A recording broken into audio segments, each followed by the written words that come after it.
Chapter 1. Money Problems. On a cold January afternoon in 1868, Scarlett O'Hara was writing to Aunt Pitty when Will Benteen came into the room. "Miss Scarlett," he said, "how much money do you have?" She stared at him, wondering if something was wrong. "I've got $10 in gold, the last of that Yankee's money." "That won't be enough for the taxes," he said. "Taxes?" said Scarlett. "We've already paid the taxes." "Miss Scarlett, you don't go to Jonesboro often, and I'm glad you don't," he said. "A lot of Yankees and carpetbaggers are giving the orders now." "But what's that got to do with our taxes?" said Scarlett. "They're putting the value on Tara sky high, and you'll have to pay more tax," said Will. "If you can't, Tara will be sold, and I've heard that somebody is hoping to get it cheap."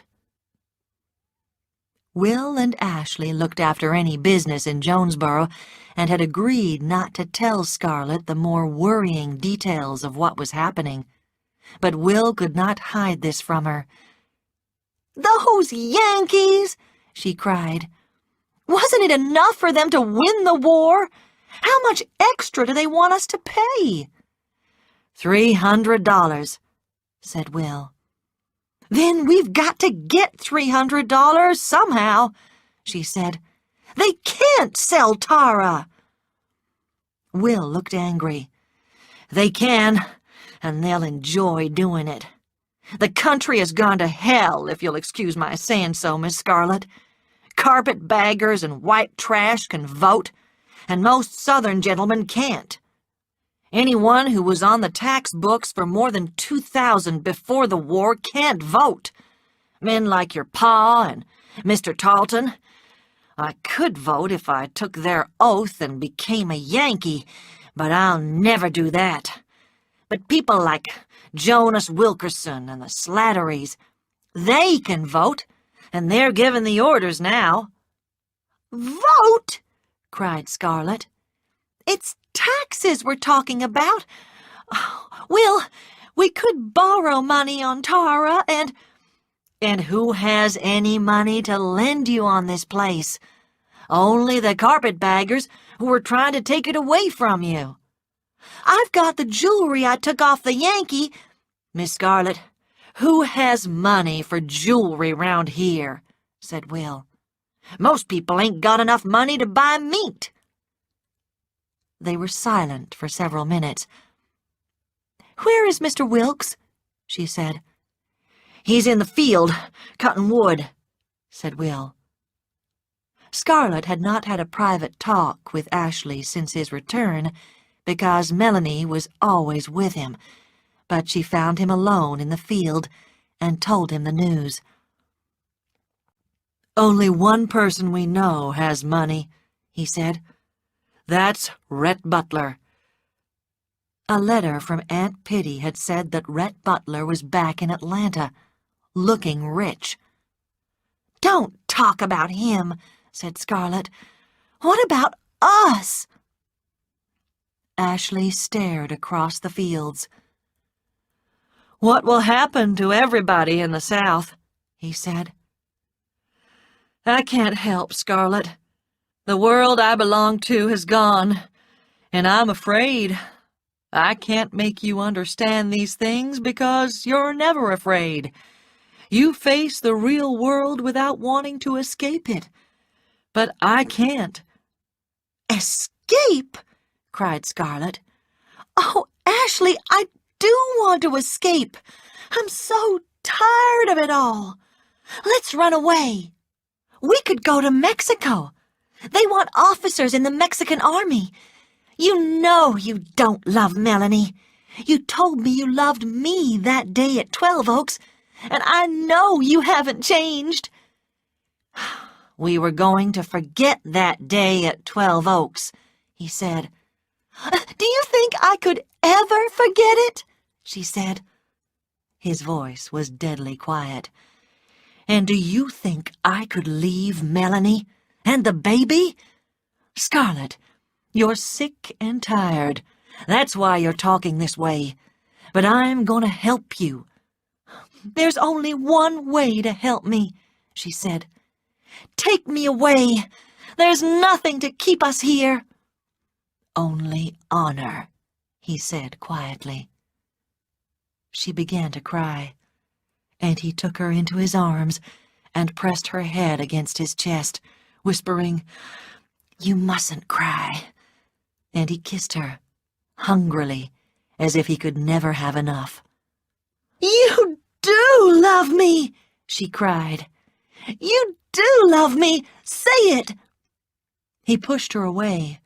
"Don't," he said, "or I shall make love to you now, here, in the field." She smiled, remembering the feel of his mouth on hers. "We won't do this," he cried, "and it will never happen again, because I'll take Melanie and the baby and go." "Go!" she cried. "Oh, no!" "Yes, by God," he said. "Do you think I'll stay here now, when this might happen again?" "But, Ashley, you can't go. You love me." "All right, I love you. And a moment ago, I almost took you like a—" He could not find the words. Scarlett felt a cold pain in her heart. "If you felt like that and didn't take me, then you don't love me," she said. "I can never make you understand," he said. "There's nothing left for me to fight for," she said. He picked up some of the red earth at his feet. "There is something left," he said. "Something you love better than me. There's Tara." And he pressed the wet earth into her hand. She looked down at it, and suddenly she knew how very dear that red earth of Tara was to her, and how hard she would fight to keep it. "You needn't go," she said. "It won't happen again." Chapter 2.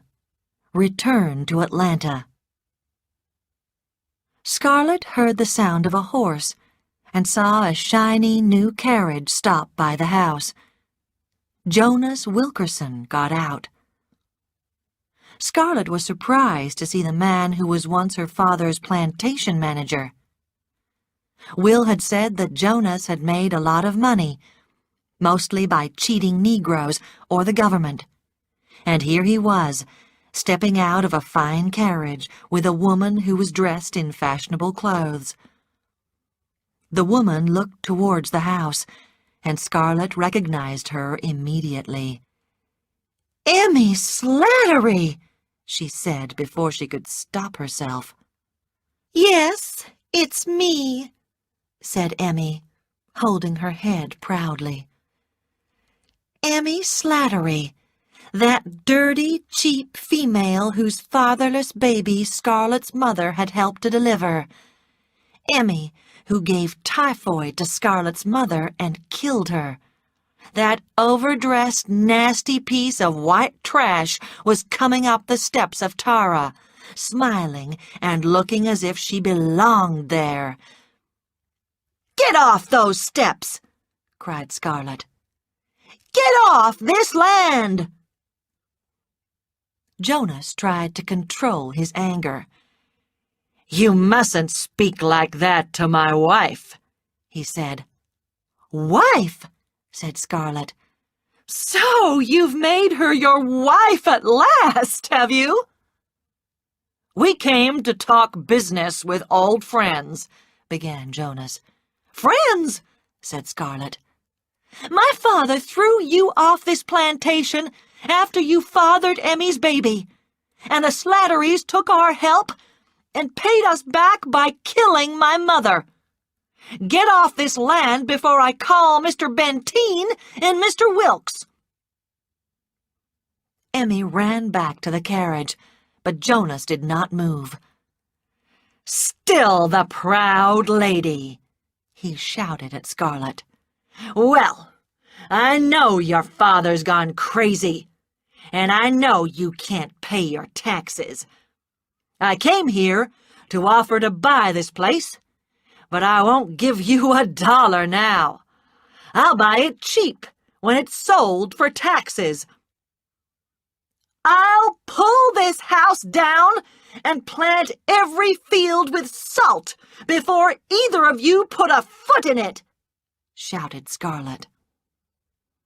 Jonas turned and walked angrily to the carriage. He climbed in next to his wife, who was crying, and they drove off. Scarlet was so frightened that she found it difficult to breathe. Jonas Wilkerson at Tara? Never, never, never! "I'll get money from Rhett," she thought. "I'll sell him the Yankees' jewelry. Then I'll pay the taxes and laugh in Jonas Wilkerson's face." Another thought came to her. "But I'll need money for taxes every year. What had Rhett said? I want you more than I've ever wanted any woman. I'll marry him," she thought coolly. "Then I'll never have to worry about money again. But he mustn't suspect that we're poor, or he'll know it's his money I want and not him." Scarlet and Mammy stepped from the train at Atlanta. Scarlet had wanted to come alone, but Mammy wouldn't let her. And because Mammy had helped Scarlet make a new dress from some curtains, Scarlet felt unable to stop her coming. Mammy knew about the taxes, and that they were in Atlanta to get the money to pay them. "Why ain't you saying where the money is coming from?" she asked, suspecting something. "And why do you need a new dress to borrow it?" Scarlet didn't answer. They walked to Aunt Pitty's house, saddened by the city's burned and blackened buildings. The streets were full of Yankee soldiers or Negroes who stared at Scarlet in an insulting way as she walked past. A closed carriage came along Peachtree Street, and a woman's head appeared at a window. It was Belle Watling. "Who was that?" asked Mammy. "I ain't never seen hair that color in my life." "She's the town's bad woman," said Scarlet, and Mammy's mouth fell open. "My dear, did I tell you that Rhett Butler was in prison?" Aunt Pitty said at supper that evening. For a moment, Scarlet was so shocked she could only stare. "Yes," went on Aunt Pitty. "He's in prison for killing a Negro who insulted a white woman, and they may hang him." How long will he be in prison?" asked Scarlet. "Nobody knows," said Aunt Pitty. "And the Yankees don't care whether people are guilty or not. They're so worried about the Ku Klux Klan. Do you have a clan near Tara? I'm sure you do, and Ashley doesn't tell you about it. Klansmen aren't supposed to tell. They ride out at night, dressed like ghosts, and call on carpetbaggers who steal and Negroes who were rude or insulting. Sometimes they frighten them and make them leave. Sometimes they kill them and leave them with the Ku Klux card on them. The Yankees are very angry about it, but I don't believe they'll hang Captain Butler because they think he knows where the money is. Everybody believes he's got millions of dollars in gold belonging to the Confederacy. Somebody got it, and we think it was the blockaders." Millions in gold! Scarlet imagined it. She could repair Tara and plant miles and miles of cotton. She could have pretty clothes and a good doctor to look after Pa. And Ashley, oh, she could do so much for Ashley. Chapter 3. Prison Visiting. There were soldiers talking outside the Yankee prison. Scarlet, wearing her new dress, walked towards them. "Can I help you?" one asked politely. "I want to see Captain Butler," said Scarlet. "Butler again? That man's popular," said the soldier. He was also a captain. "Are you a relation?" "Yes, his sister." The captain laughed. "He's got a lot of sisters. One of them was here yesterday. Come and wait in the office." Scarlet's face was red as she sat down on a chair and gave the soldier her name. After a time, the door opened and Rhett appeared. He was dirty and hadn't shaved, but he came in with a smile and was obviously happy to see her. "Scarlet!" he said, laughing. "My dear little sister." He kissed her cheek before she could stop him. "Remember, my men are just outside," the captain said. When the door closed after him, Rhett moved towards her again. "Can I give you a real kiss now?" he said. She smiled at him. "Only on the cheek, like a good brother." "I'll wait and hope for better things," he said. "When did you arrive in Atlanta?" "Yesterday," she replied. "And you came here this morning? My dear, how good of you." "Aunt Pitty told me about you last night, and I just couldn't sleep. I was so unhappy and worried about you," she said. "Scarlet, it's wonderful to hear you say things like that," he said. "How pretty you are. Let me look at you." She laughed and turned round on her toes. "What have you been doing since I last saw you?" he said. She sat down next to him and put a hand on his arm. "The Yankees came to Tara, but they didn't burn the house. Everything is fine. We did well with our cotton last autumn, and Pa says we'll do better next year. But there are no parties, Rhett, and I get bored in the country. I came here to get some dresses, and then I'm going to Charleston to visit my aunt." She gently squeezed his arm. "I'm so frightened for you, Rhett. They won't really hang you, will they?" He put his hand on hers. "Will you be sorry?" he said. "If you're sorry enough, I'll put you in my will." There was laughter in his eyes as he squeezed her hand. His will? She looked down quickly, but not before he saw the excitement in her face. He watched her closely as he spoke. "The Yankees think I ran away with the Confederacy gold." "Well, did you?" she said. "Where did you get all your money? Aunt Pitty says—" "What rude questions you ask," he said, laughing. She was so excited it was difficult to talk sweetly to him. "You're too clever to let them hang you," she said. "You'll find a way to get out, and when you do—" "And when I do?" he asked, moving closer to her. "Well, I—" Her face went prettily red again. "Oh, Rhett, I'll die if they hang you.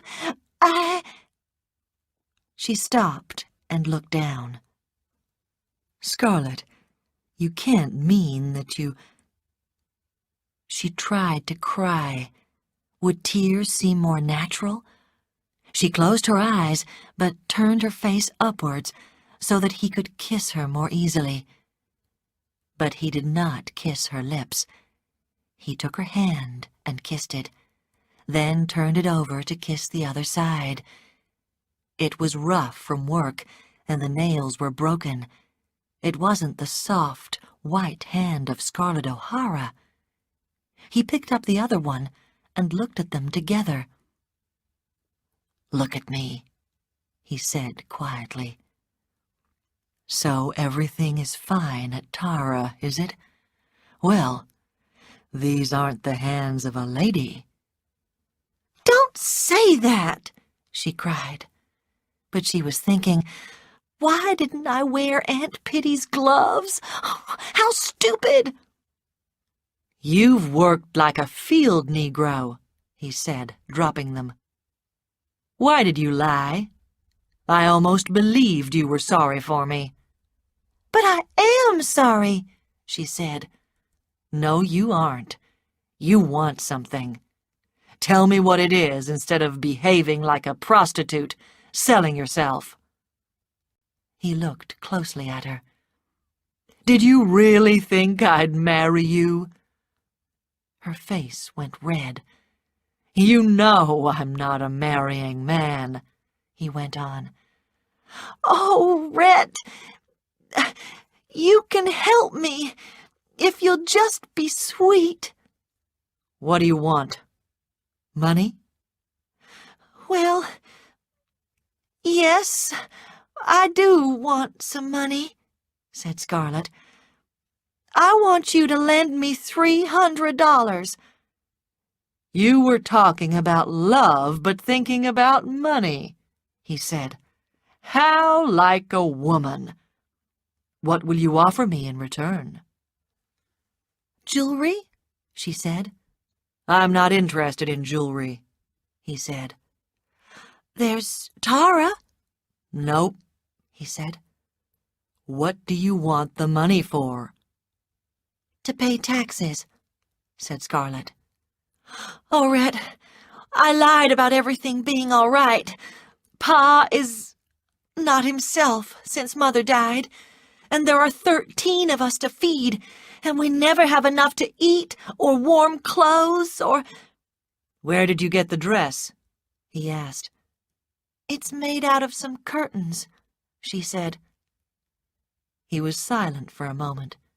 Then he said, "I don't like your first offer.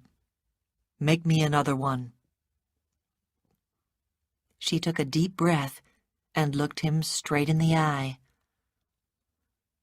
"You said you had never wanted a woman as much as you wanted me. Well, if you still want me, you can have me." He looked back at her, and she felt her face getting hot. Then he said, "Let me understand this. If I give you $300, you will be my lover. Is that right?" "Yes," she said. "Are you going to give me the money?" He smiled. "I couldn't give it to you. I have the money, yes, but not here. And I'm not saying where it is or how much." Her face became ugly, and she jumped at him with an angry cry. He held her round the waist as she tried to bite and kick him. "Let me go," she said. "You knew you weren't going to give me the money, but you let me go on. You're a hateful pig." He laughed. "Come to my hanging. It will make you feel better," he said. "Thank you," she said. "But they may not hang you until it's too late to pay the taxes." Chapter 4. Another Plan. It was raining when she started to walk back to Aunt Pitty's house. Her clothes were soon wet, but she didn't care. "How can I go back to Tara and tell them they must all go somewhere?" she thought. "Oh, I hope they hang Rhett Butler." She heard the sound of a carriage and turned to look. The driver saw her. "Is it Miss Scarlet?" he said. "Oh, Mr. Kennedy," said Scarlet. "I'm so glad to see you." Frank Kennedy smiled and looked pleased as he stopped and helped her into the carriage. "What are you doing in this part of the town?" he said. "Don't you know it's dangerous?" Scarlet noticed how well-dressed he was. The carriage was new, too. "I didn't know you were here in Atlanta," she said. "Didn't Miss Sue Ellen tell you about my shop?" said Frank. "No," she replied, although she remembered Sue Ellen did say something about it. "A shop? How clever you must be!" "I came to Atlanta at the end of the war," he explained, "and there were beds and blankets on the train, which nobody seemed to want. The Yankees were going to burn them, but I got them first. I had $10 and used it to put a roof on an old shop near 5 Points, and I moved the beds and blankets in and started selling them. I sold them cheap, then bought other things and sold those too." He looked proud. "I made $1,000 this year, Miss Scarlet. 500 went to buy more things, but I'll probably make 2,000 next year, and I've already got an idea for another business." Scarlet quickly became interested. "You have?" she said. He laughed and hurried the horse along. "Oh, a pretty little woman like you doesn't want to hear anything about business." "The old fool," she thought, but she said, "Oh, but I do," and smiled sweetly. "What other business?" "A sawmill," he said. "I haven't bought it yet, but I will. Anybody who owns a sawmill can make money. The Yankees burned so many houses, and people have gone crazy building new ones. They can't get enough wood, and they can't get it fast enough. I'm going to buy this sawmill as soon as people pay me some of the money they owe me." His face went red again. "You know why I want to make money quickly, don't you?" Scarlet knew he was thinking of Sue Ellen. For a moment, she wondered about asking him to lend her $300. But he won't, she thought. He wants to marry Sue Ellen in the spring, and if he lends me the money, the wedding will have to wait. Oh, why does this old fool want to marry her? Once she gets her hands on his money, she won't care whether Tara is sold for taxes or burned to the ground. Suddenly, an idea came into her head. Can I make him forget Sue Ellen and ask me to marry him instead? He's old enough to be my father, but he's a gentleman, and now isn't the time for me to be fussy. He saw her staring at him, and she looked away quickly. "Are you cold?" he asked. "Yes," she said in a small voice. "May I put my hand in your coat pocket? I forgot to bring my gloves." "Oh, of course," he said, delighted. "But why did you come to this part of town?" I went to see if the soldiers would buy some clothes I had made to send home to their wives," she lied. "You went to the Yankees?" he said, shocked. "Miss Scarlet, does Miss Pittypat know that you—" "Oh, I shall die if you tell Aunt Pitty," said Scarlet, and began to cry. It was easy to cry because she was so cold. Frank became embarrassed. He wanted to put her head on his shoulder, but didn't know what to do. "I came to Atlanta to try to make a little money for myself and my son," said Scarlet, tears running down her cheeks. And then Frank saw that her head was on his shoulder, although he didn't know how it had got there. "I won't tell Miss Pittypat," he said. "But you must promise not to do anything like this again." Her green eyes looked up at him. "Oh, but I must do something. There's nobody to look after me or my poor little boy now."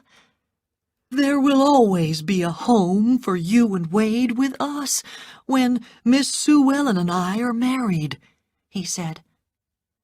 Scarlett tried to look embarrassed.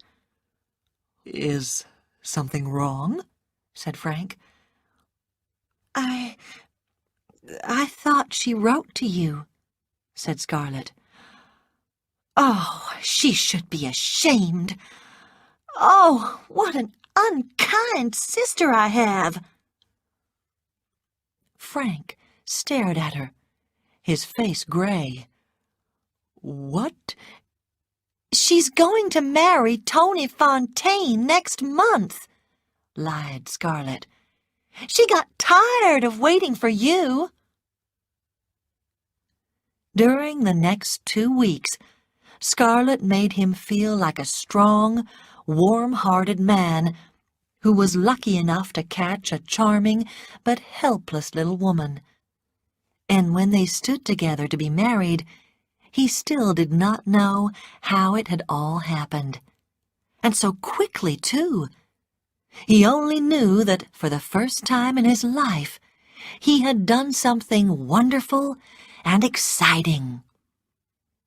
No friends or relations came to the wedding. That was how Scarlett wanted it. "Just us two, Frank," she said. "I always wanted to run away and be married. Please, dear, just for me." And before he knew it, he was married. Chapter 5. The Sawmill Business. Frank gave Scarlett the $300, although it ended his hopes of buying the sawmill. But she let him see how happy this made her, and then he was happy too. Will wrote to say the taxes were now paid, and that Jonas Wilkerson was angry not to get Tara. Scarlett knew that Will understood why she had married Frank, but wondered what Ashley thought of her. She also had a letter from Sue Ellen, a violent, insulting letter. And though many of the things Sue Ellen said were true, Scarlett never forgave her for saying them. She knew people in Atlanta were talking about her, but she did not care. Tara was safe. Now she had to make Frank realize that his shop must bring in more money. There were next year's taxes to pay, and there was still the sawmill. Scarlett knew that there was money to be made from the sawmill. Nobody knew just when Frank realized that Scarlett had tricked him into marrying her. Sue Ellen certainly never wrote to tell him. Perhaps it was when Tony Fontaine came to Atlanta on business, obviously not married. But Frank could not believe Scarlett had married him coldly and without any love. 2 weeks after the wedding, he became ill, and Dr. Meade sent him to bed. As each day passed, Frank worried more and more about the shop and the boy who was looking after it for him. "I'll go and see how things are," Scarlett told him. When she arrived, she sent the boy out for his dinner, then looked at the books to see just how much money people owed Frank. She was shocked to find it was more than $500, and owed by people she knew, the Elsings and the Merriweathers, among others. Frank may be willing to stay poor just to be friendly with these people, she thought, but I'm not. She was making a list of the names when the door opened and someone came in. It was Rhett Butler. "My dear Mrs. Kennedy," he said.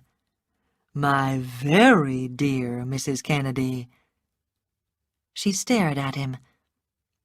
"What are you doing here?" she said.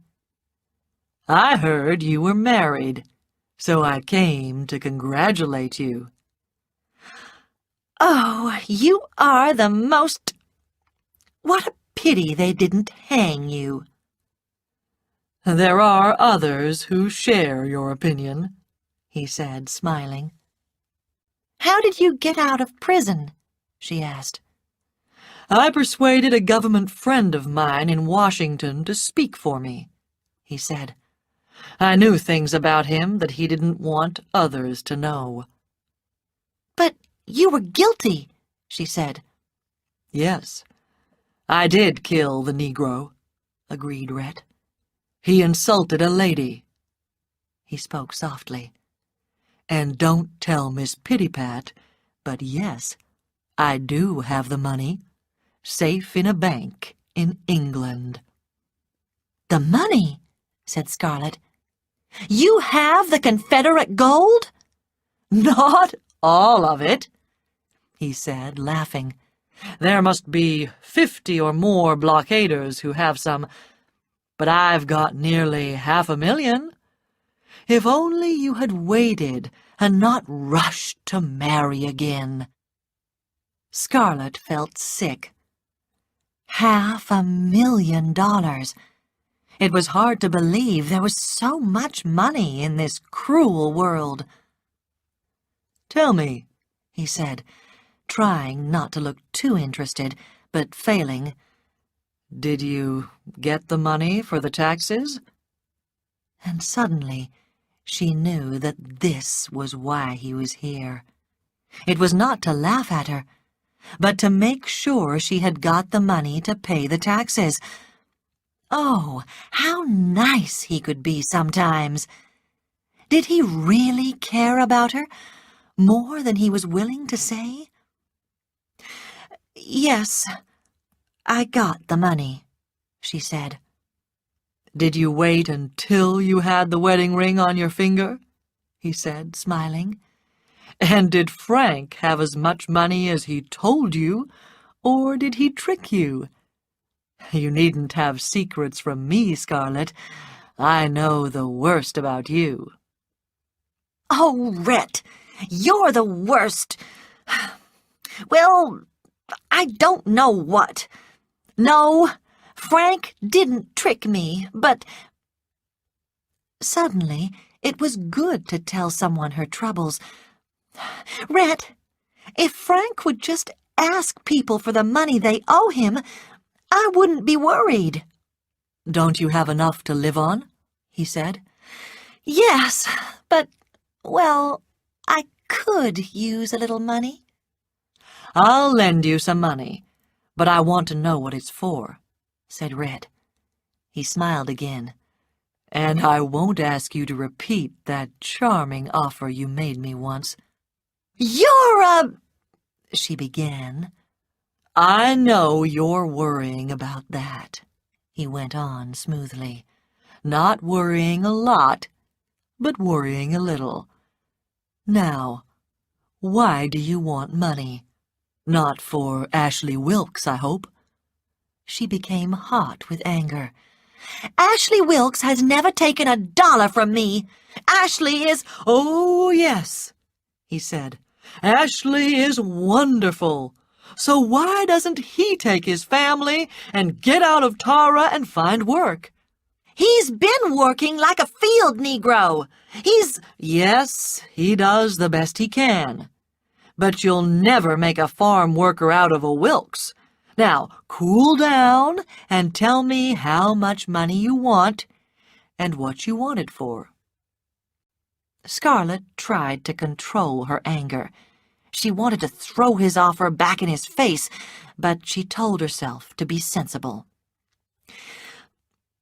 "I want to buy a sawmill," she said at last, "and I think I can get it cheap.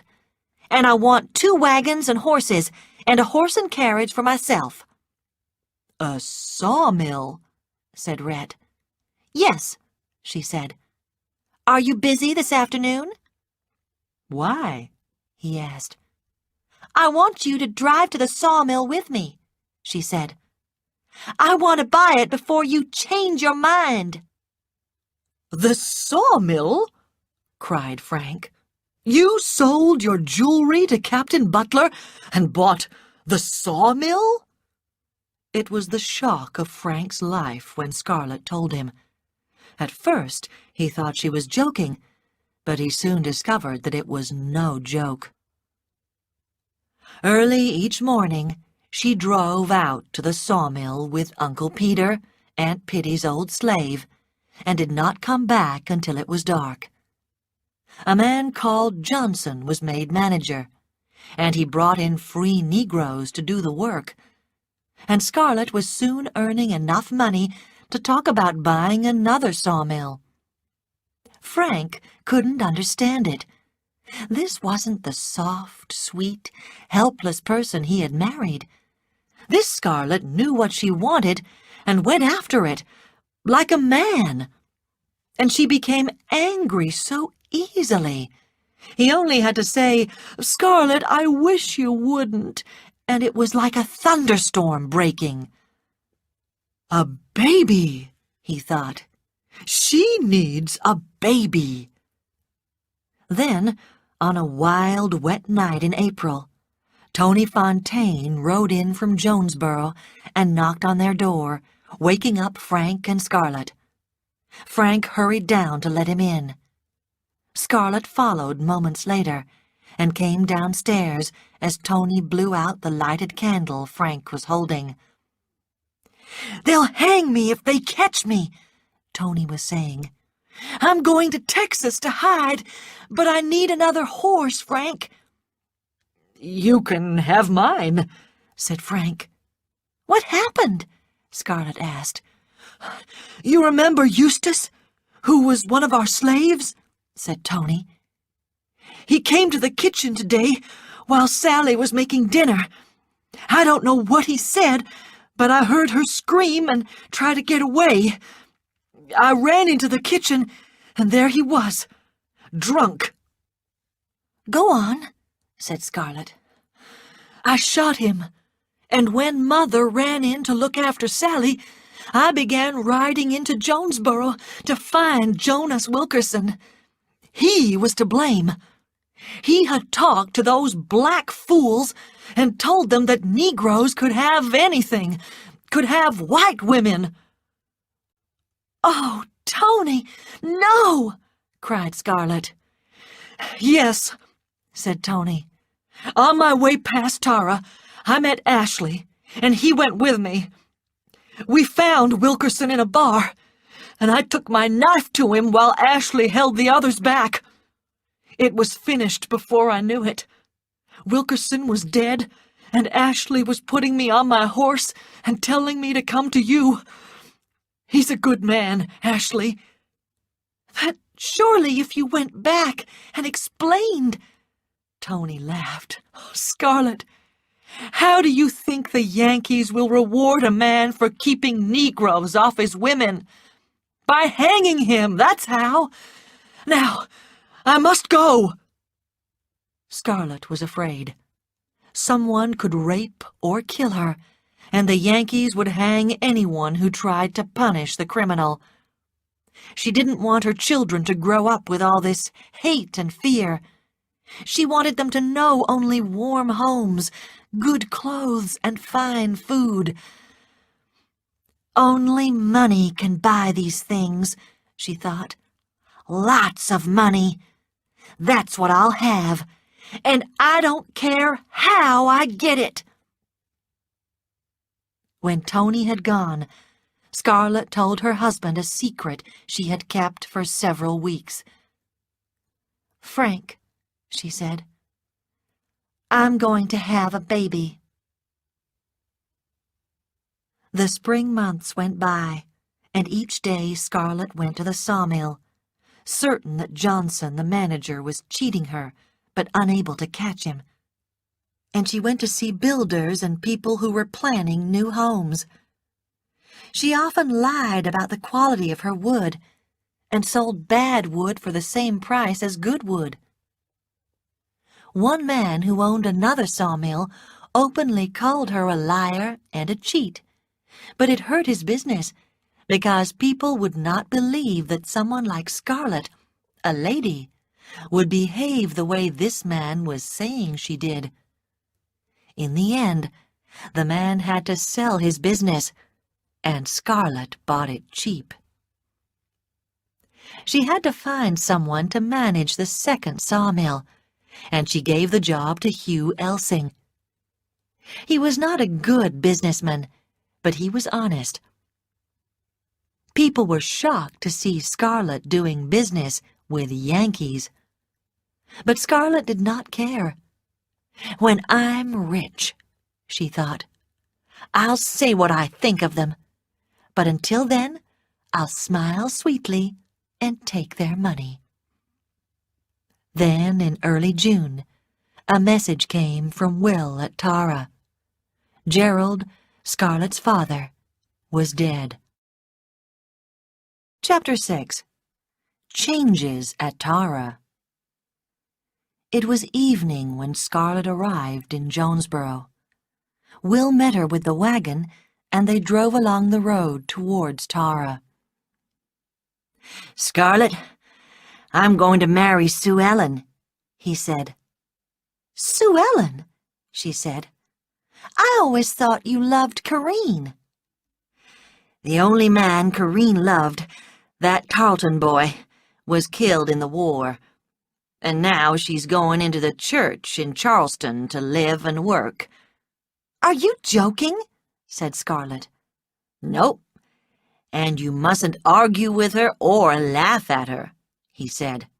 "It's all she wants now. Her heart is broken." "But you don't love Sue Ellen, do you?" she said. "I do, in a way," he said. "And Ashley and Melanie will be going soon, and I couldn't live at Tara then without marrying Sue Ellen. You know how people talk." "Ashley?" said Scarlet. "Going where?" "Up north," said Will. "A Yankee friend wrote to him about working in a bank there."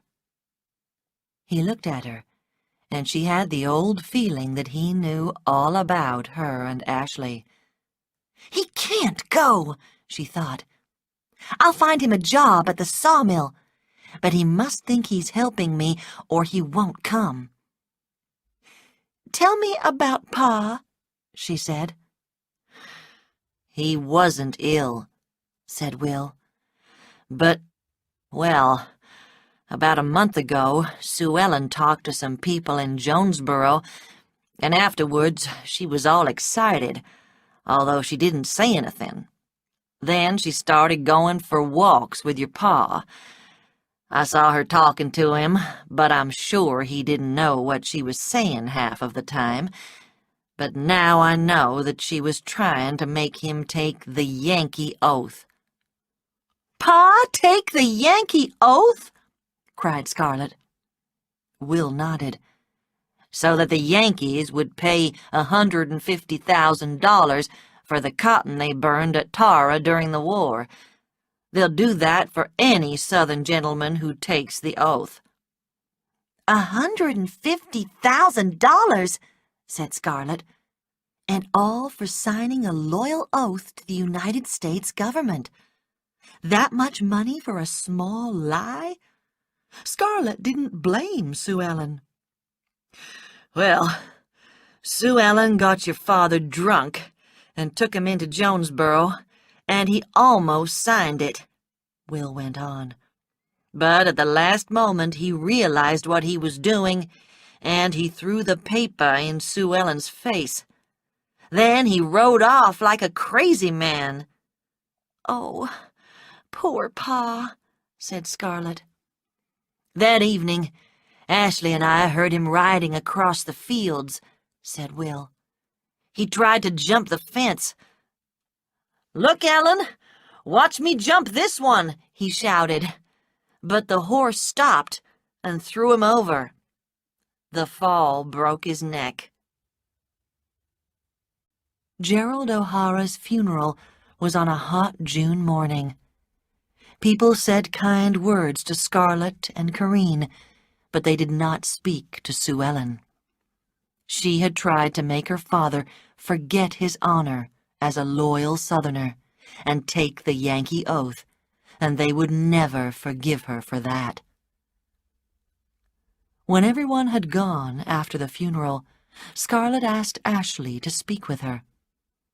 When they were alone, she offered to make him a half-owner in one of her sawmills in Atlanta. "Ashley, you must come," she said. "It may be months before I can look after the sawmills now because of the baby." "Scarlett, please," he said. "I can't." "But you'll go to New York and live with Yankees," she said. "Yes," he said. "I've decided to go north. I've taken too much from you already, Scarlett. Food, a home, clothes for myself and Melanie and the baby, and I can't. You know I can't live near you, and you know why." "Oh, that," she said. "I made a promise out in the field last winter, and I'll keep it." "I can't be sure I will," he said. "I'm going to New York." "Oh, Ashley," said Scarlett, and began to cry wildly. Moments later, Melanie came in, her eyes wide with worry. "Scarlett, what is it? Is it the baby?" "It's Ashley! He's so horrible!" shouted Scarlett. "Ashley, what have you done?" Melanie ran to Scarlett.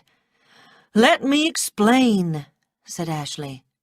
"Scarlett was kind enough to offer to make me manager of one of her sawmills in Atlanta." "Manager?" cried Scarlett angrily. "I offered to make him half-owner, and he—" "I told her I had arranged for us to go north, and she—" "Oh!" Scarlett began to cry again. "I told him how much I need him, how I can't get anybody to manage the sawmill, and he refused to come. And now I'll have to sell it, and we'll probably all go hungry, but he won't care." "Ashley, how could you refuse?" cried Melanie. "After all Scarlett has done for us.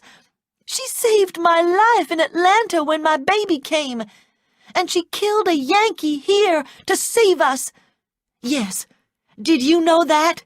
And now, the first time she asks us to do something for her— Oh, Ashley, just think what it will mean for us to live in Atlanta among our own people. Maybe we'll have a little home of our own. Oh, Ashley, do say yes." Scarlett looked into Ashley's tired eyes as he spoke. "I'll come, Scarlett," he said. "I cannot fight you both." Chapter 7. Danger in Atlanta. Scarlett was disappointed when Ashley was not a better businessman than Hugh Elsing, but she could do nothing about it until after her baby was born. "I'll never have another child," she decided. Scarlett's baby was a girl, Ella, and she was born during a week when a Negro raped a white woman and was quietly hanged by the Ku Klux Klan before he could be brought to the law. Scarlett thanked God that Ashley was too sensible to belong to the Klan, and that Frank was too old and weak. But people stayed at home behind locked doors, and men were afraid to leave their women and children unguarded. Both Ashley and Hugh stayed at home, and work at the sawmills stopped, which annoyed Scarlett. After 3 weeks, she got up from her bed and said that she was going to the sawmills again. Frank and Mammy said it was too dangerous, so Scarlett rushed across to Ashley's house, which was at the bottom of Aunt Pitty's garden, and complained loudly to Melanie. I will go, she said. I'll carry a gun and shoot anybody who tries to hurt me. Melanie was shocked. Scarlet, I'll die if anything happens to you. I'll tell Ashley to go back to the sawmill at once. What good will he be if he's worried about you every minute of the day? Said Scarlet. No, I'll walk there and get some Negro workmen on the way. No, said Melanie. Decatur Road is full of bad Negroes, and you'll have to pass by there. I'll think of something. And that afternoon, a tall, thin old man with a wooden leg and only one eye came across the garden from Melanie's house. He was one of the many old soldiers without homes or families who stopped at Melanie's house and were given food and a place to sleep before moving on again. "Mrs. Wilkes sent me to drive for you," he said. "My name's Archie, and Mrs. Wilkes has been good to me, so here I am." Scarlet didn't like the look of him, but she said, "All right, if my husband agrees." Frank was disappointed when the baby did not change Scarlet, but she was determined to go to her sawmills, so he agreed to let Archie drive her. Scarlet sometimes wondered about Archie's earlier life, and one morning she learned something about it. "You can never be sure that free Negroes will come to work," she was saying. "I'm going to get some convicts." Archie turned to her angrily. "The day you get convicts at the sawmills will be the day I stop working for you. People who use convicts don't care. They feed them cheaply and get all the work they can out of them." "Why do you care?" she said. "Because I was a convict for nearly 40 years, he said. A shocked Scarlet listened to his story. Archie murdered his wife because she was his brother's lover, and he was sent to prison for the rest of his life. But during the war, when things were going badly for the Confederacy, convicts were given the chance to go free if they fought against the Yankees. Archie took his chance and was now a free man. "Mrs. Wilkes knows," said Archie. "I wouldn't let a nice lady like her take me into her house without knowing." Scarlet said nothing, but she thought, a murderer? How could Melanie be so... Oh, there are no words for it. But when she began using convicts, 5 for each sawmill, Archie kept his promise and stopped driving her. Frank also asked Scarlet not to use convicts, and at first Ashley refused to work with them.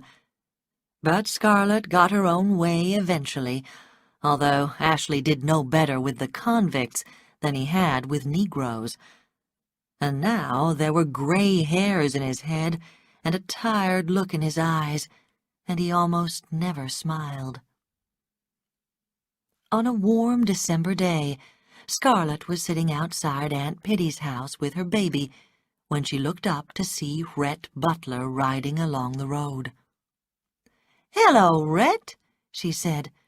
"You've been away a long time." "Yes, I have," he said, "and I was on my way to see you when I saw Mrs. Ashley Wilkes. It was quite a surprise. Of course, I stopped to talk with her, and she told me that you were kind enough to make Mr. Wilkes a half-owner in your sawmill." "What about it?" said Scarlet, looking guilty. "When I lent you that money, you promised not to use it to look after Ashley," he said. "Scarlet, you have no honor." "Why do you hate Ashley?" she said. "I don't. I pity him. His world is gone, and he's like a fish out of water. How did you get him to come to Atlanta?" Scarlett pushed the memory of the argument with Ashley from her mind. "I explained that I needed his help because I was going to have a baby. He was pleased to come." "Well, you'll never get another dollar out of me," said Rhett. He looked down at the baby. "I suppose Frank is very proud of his daughter and has lots of plans for her." "Yes, well, you know how silly men are with their babies." "Then tell him to stay home at night more often if he wants to see her grown up," said Rhett. "What do you mean?" said Scarlett. "Are you trying to tell me that Frank is... Oh!" Rhett laughed loudly.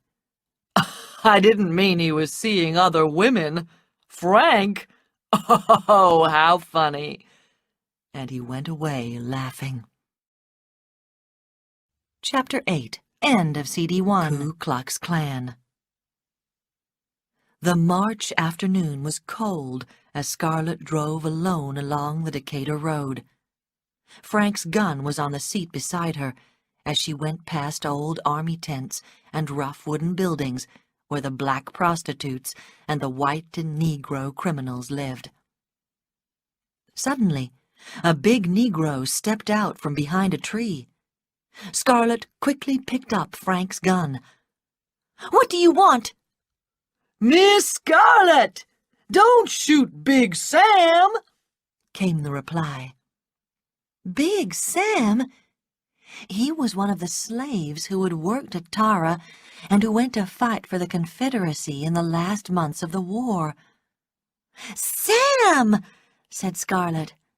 "What are you doing in this nasty place? And why haven't you been into town to see me?" "I don't live here, Miss Scarlett," said Sam. "I'm just staying here for a time. I went up north, but I didn't like it, and I'm going home to Tara as soon as I get the chance." "Would you like to stay here and work for me?" said Scarlett. "I need a driver." Sam looked unhappy. Thank you for offering, Miss Scarlett, but I've got to get out of Atlanta. I killed a man." "A Negro?" "No, a white man, a Yankee soldier," said Sam. "He said something bad, and I didn't mean to kill him, but I'm strong, and now they're after me." Scarlett thought for a moment, then said, "I'll send you to Tara tonight. I have to drive out to my sawmill now, but I'll be back before it's dark. Wait for me here." "Yes, Miss Scarlett," said Sam. Like many free Negroes, he was pleased to have somebody to tell him what to do again. That evening, the sun had gone when Scarlett reached the bend in the road. Big Sam was nowhere to be seen, and she began to worry. Then she heard feet coming along the road. But it wasn't Sam. It was a big white man and a small fat Negro. Scarlett put her hand on the gun at her side. "Lady, can you give me any money?" said the white man. He stopped Scarlett's horse and held it. "I'm hungry." "Get out of the way," she answered, keeping her voice calm. "Get her!" the man shouted to the Negro. "She's probably got her money inside her dress." What happened next was like a terrible dream. The Negro ran to the carriage, and Scarlett shot at him, but the gun was pulled from her hand so roughly that it almost broke her wrist. Then she felt a hand at her throat, and her dress was torn open from her neck to her waist. The black hand pushed between her breasts, and Scarlett screamed like a madwoman. "Shut her up!" shouted the white man. Pull her out!"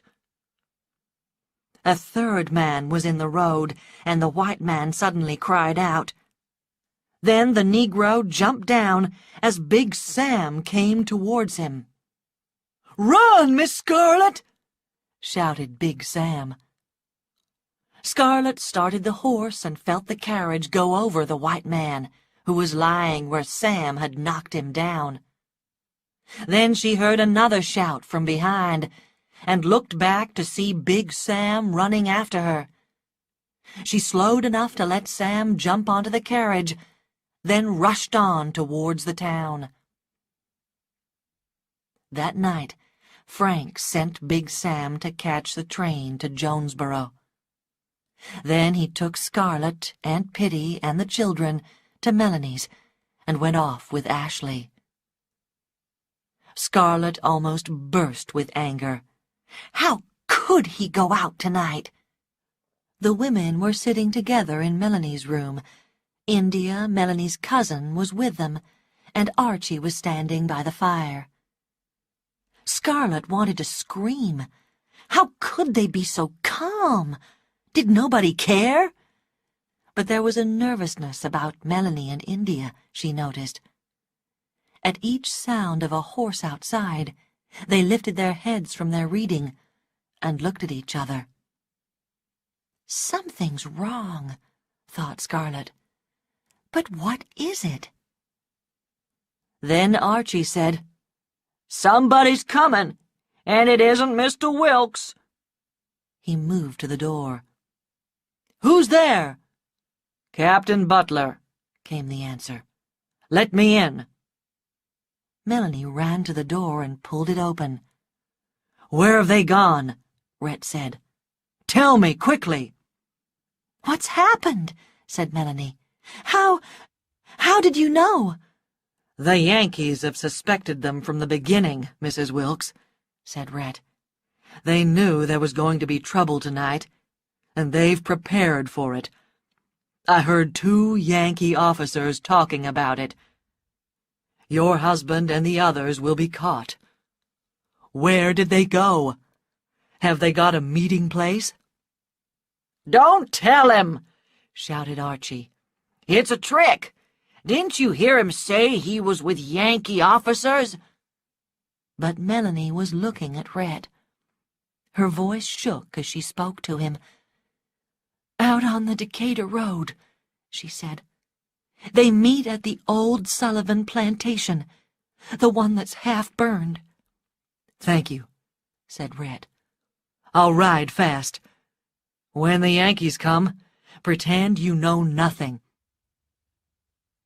He went out into the black night, and they heard him ride away at great speed. Aunt Pitty gave a cry. "The Yankees! Coming here?"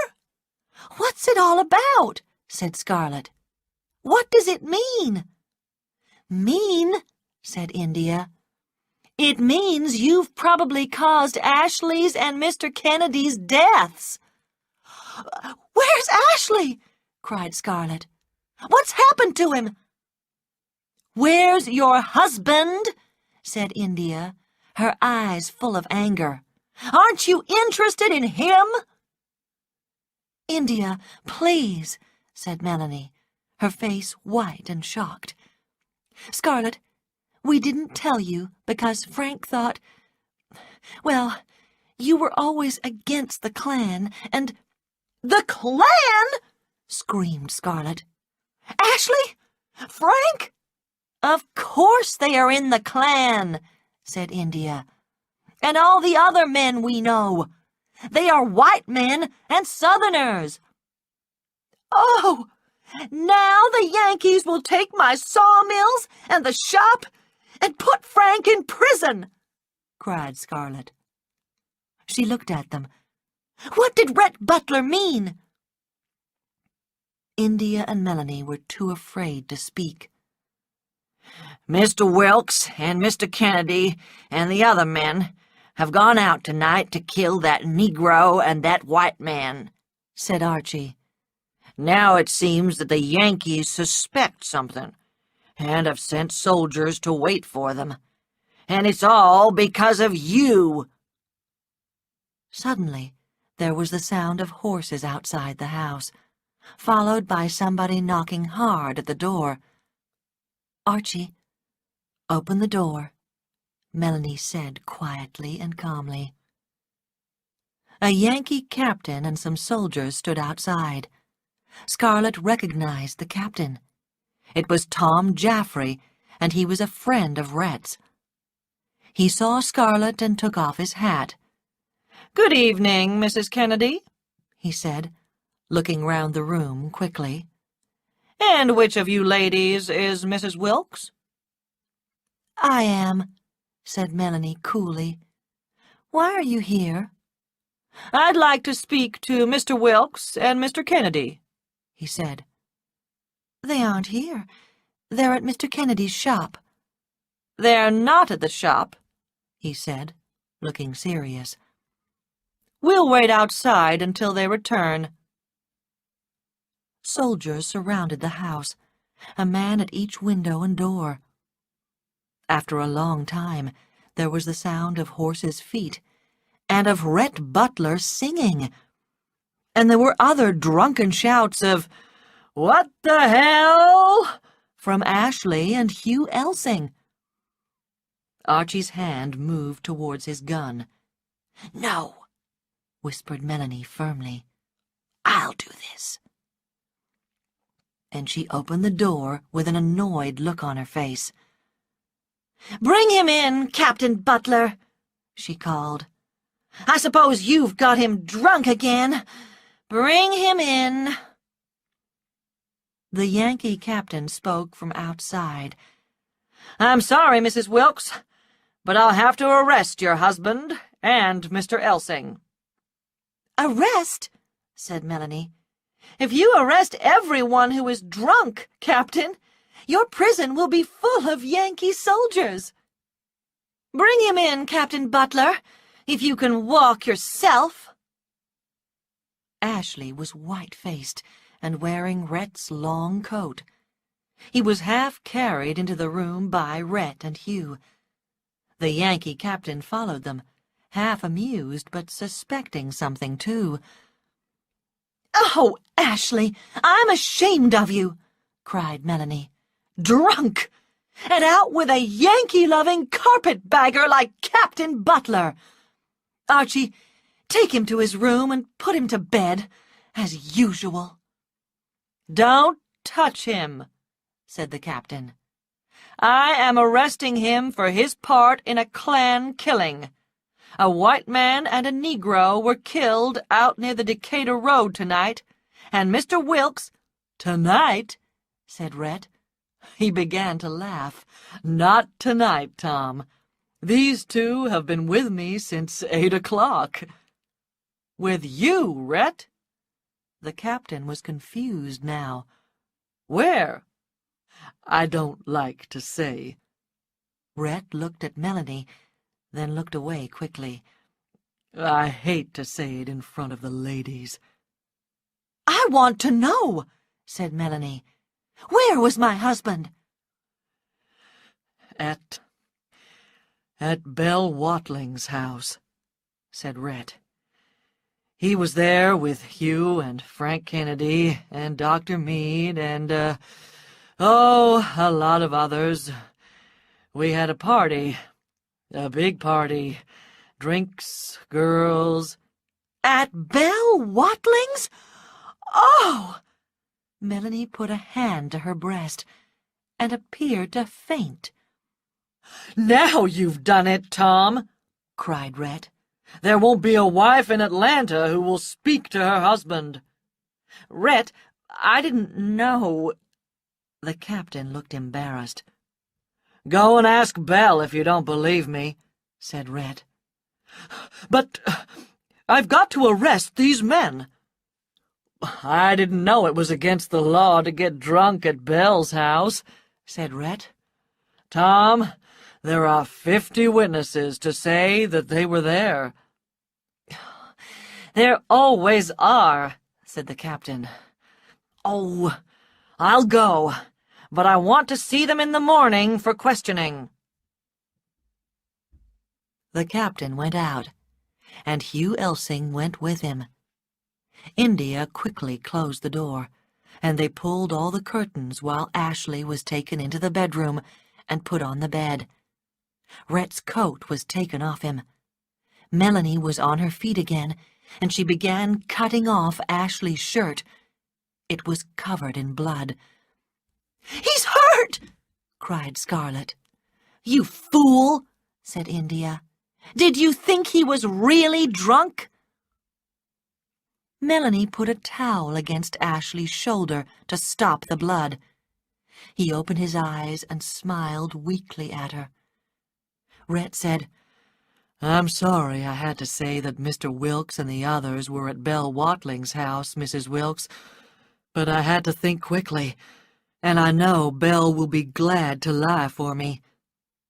When I got out to the old Sullivan plantation, I saw that Mr. Wilkes was hurt, and I could not ride far, so I took him, Dr. Meade, Mr. Merriweather, Hugh Elsing, and all the others to Belle's.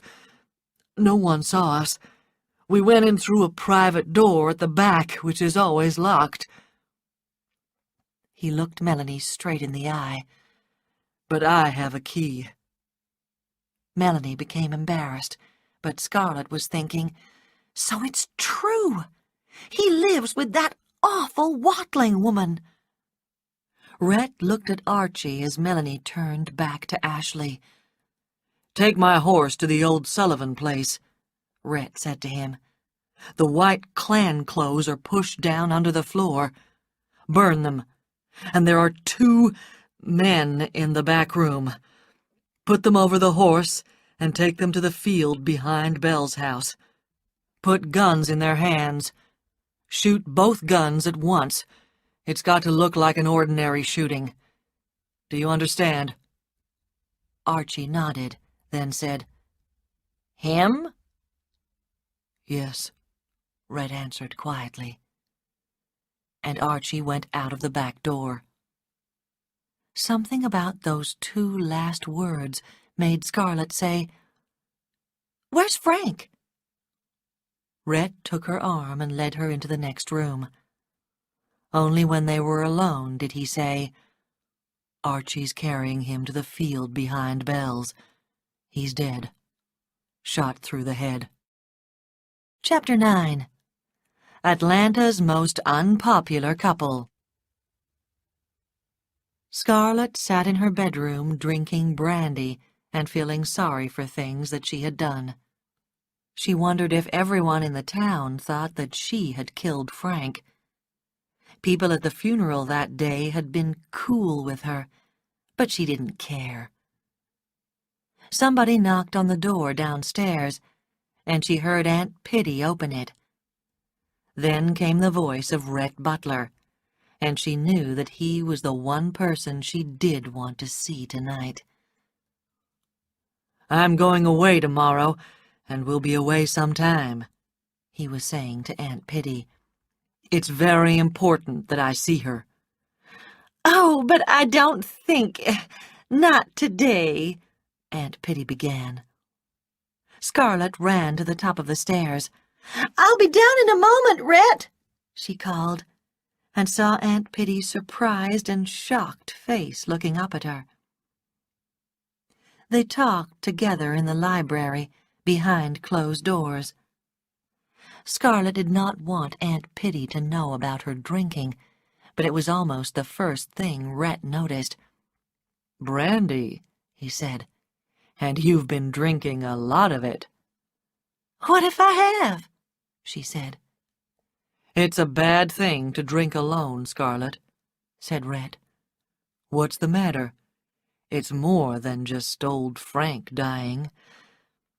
"Oh, Rhett, I was wrong to marry Frank. He loved Sue Ellen, but I lied and told him she was going to marry Tony Fontaine." "So that's how it happened," said Rhett. "I often wondered. But he didn't have to marry you. Are you sorry you still own Tara, and that you aren't poor and hungry?" "No!" "No, of course you aren't," said Rhett. It's the brandy that's making you feel sorry for yourself." "How dare you?" began Scarlet. "I'm going to England, and I may be away for months." He smiled. "I still want you more than any other woman, Scarlet. And now Frank is gone, I thought you ought to know it." "Oh!" she cried. "You are the rudest! And on the day of Frank's funeral! Will you please leave this house?" "Listen," he said calmly. "I'm asking you to marry me." "Is this one of your bad jokes?" she said angrily. "It's no joke," he said. "I'm afraid that if I wait until I come back, you'll be married to some other man who has a little money. I can't go on waiting to catch you between husbands, Scarlet." But Rhett, I don't love you," she said. "That wasn't important when you married before," he said. "What's really stopping you? Tell me." Suddenly she thought of Ashley. "It's because of him that I don't want to marry again," she thought. "I belong to Ashley and Tara, forever." She did not know that her thoughts brought a look of softness to her face, which Rhett immediately understood. He became angry. "Scarlett O'Hara, you're a fool!" And then his arms were round her, and he was kissing her, softly at first, and then violently, so that before she knew it, she was kissing him back. "Stop! Please! I'm faint," she whispered after a moment. "None of the fools you've known have kissed you like this, have they?" he said. "Charles or Frank or your stupid Ashley. What did they know about you? I know you." His mouth was on hers again. Then he said, "Say yes.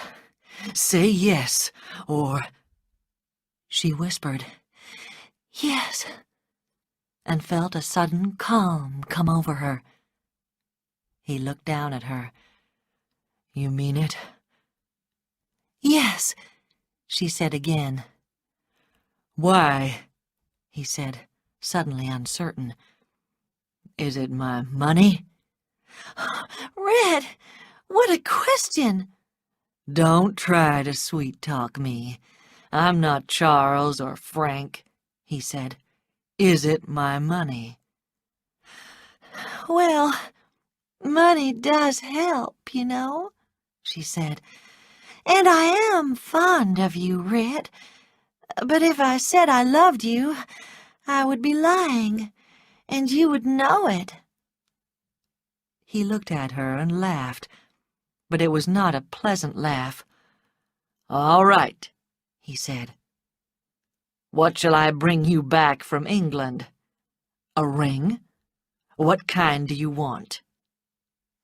"Oh, a diamond ring, Red," said Scarlet, "and buy a great big one." The ring Rhett brought back from England was so large that it embarrassed Scarlet to wear it.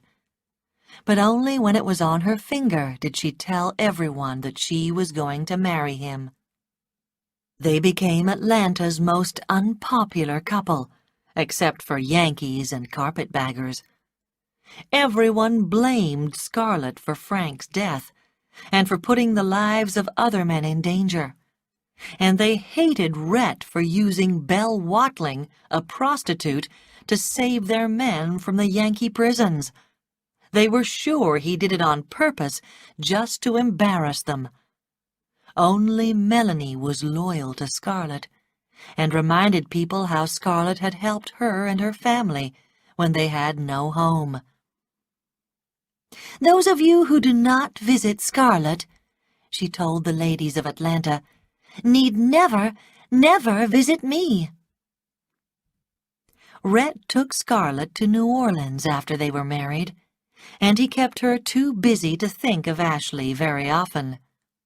But sometimes, when she lay in Rhett's arms with the moonlight shining across the bed, she thought how perfect life could be if only it was Ashley's arms that held her so closely.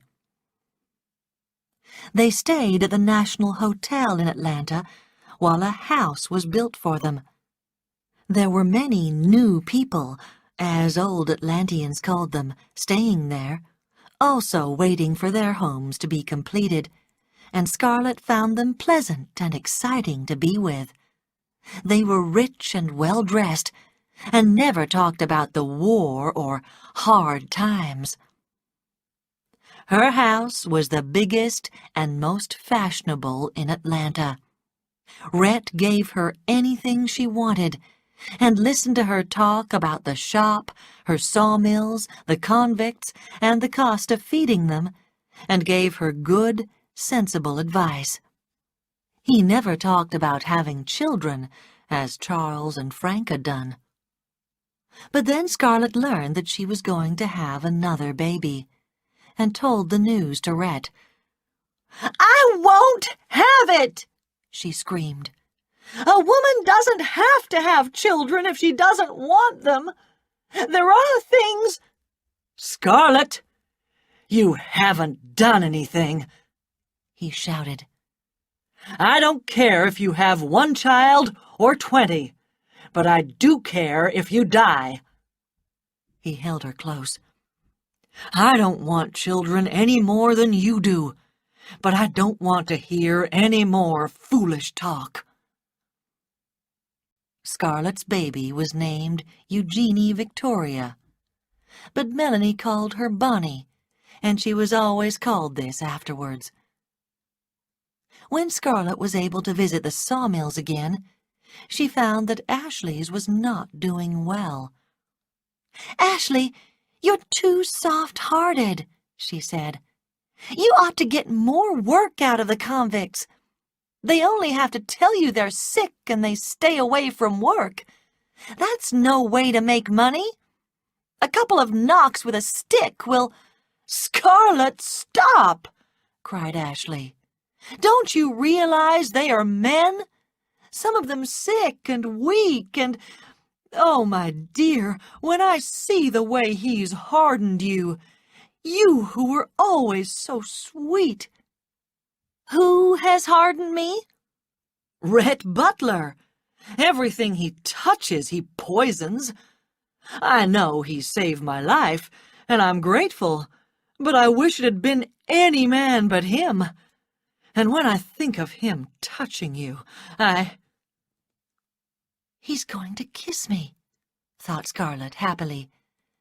But he stepped back, as if realizing he had said too much.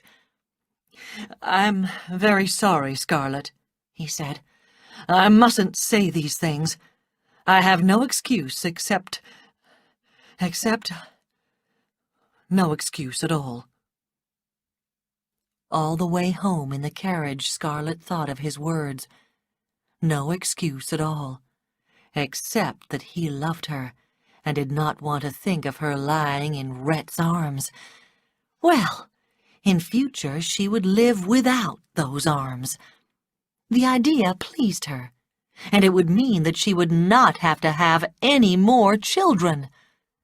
But how could she let Ashley know what she'd done for him? "I wish I could talk to Ashley as easily as I can talk to Rhett," she thought. "But I'll let him know somehow. Of course, it will be difficult telling Rhett I want separate bedrooms."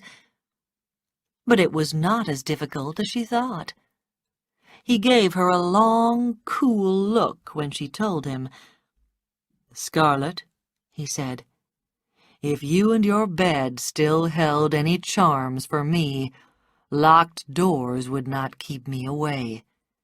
But fortunately, the world is full of beds, and most of the beds are full of women." "You mean you'll—" "Of course," he said. "It's surprising I haven't taken advantage of one of them before." I shall lock my door every night, said Scarlet. Why? If I wanted you, no lock could keep me out. Chapter 10. A Surprise Party. It was Ashley's birthday, and Melanie was giving him a surprise party.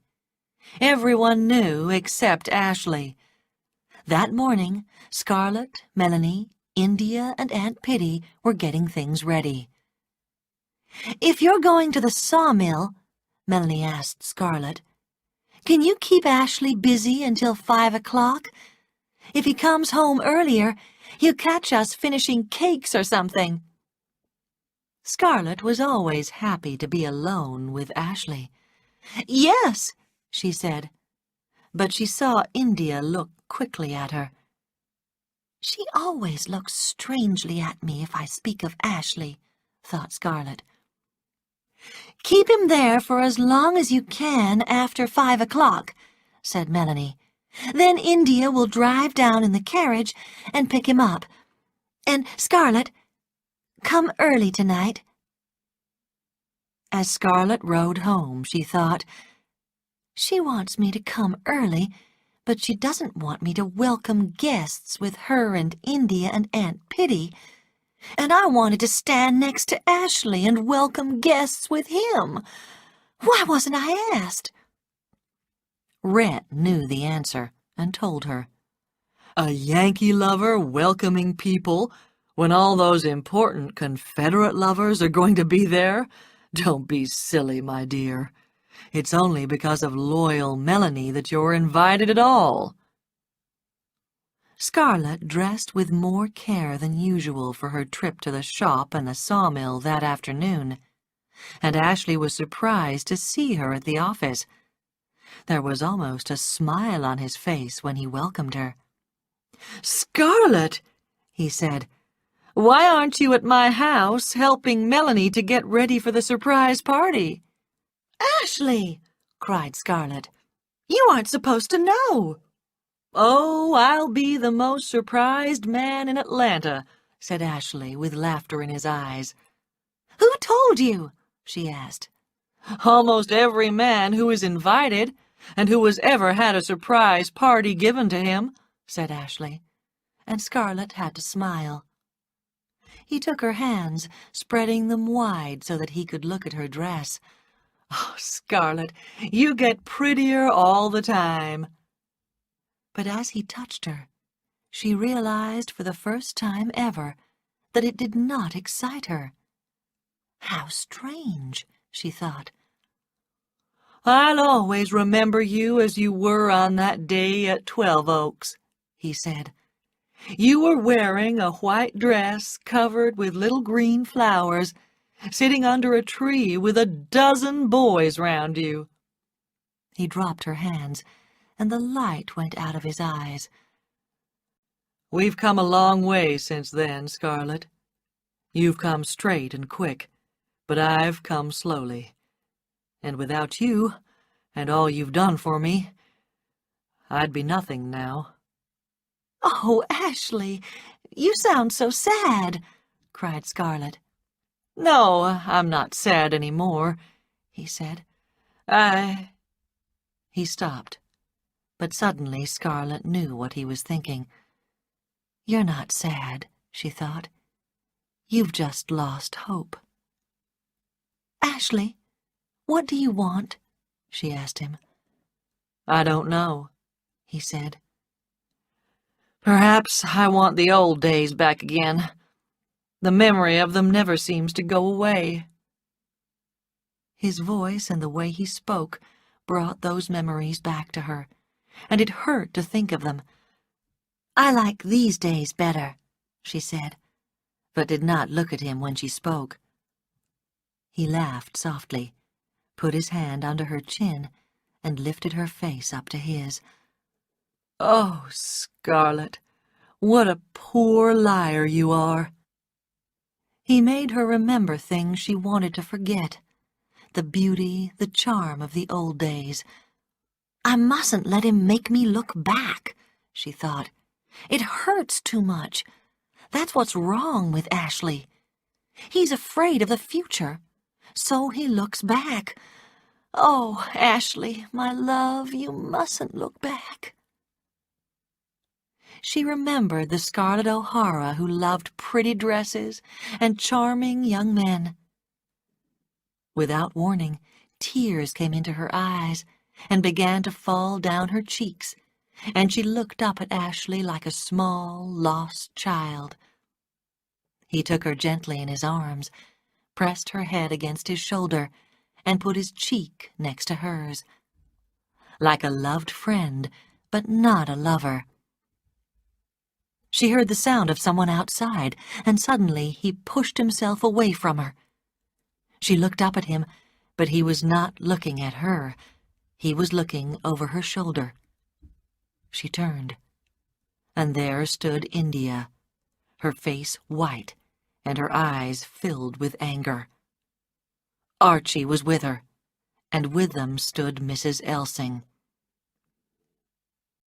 Scarlett never remembered how she got out of the office. Shame and fear hurried her home to her empty house. It was silent in the April sunshine. The Negroes were at a funeral, and the children were playing in Melanie's garden. Melanie! Melanie would hear of this. Scarlett went cold at the thought as she went up to her room. The news would be all over town by supper time, and people would believe that she and Ashley were lovers. And it had been so innocent, so sweet. Scarlett burst into tears when she thought of the hurt in Melanie's eyes when India told her. What will Melanie do, she thought. Will she leave Ashley? And what will Rhett do? Scarlett pulled off her clothes and lay down on the bed. I won't think of it now.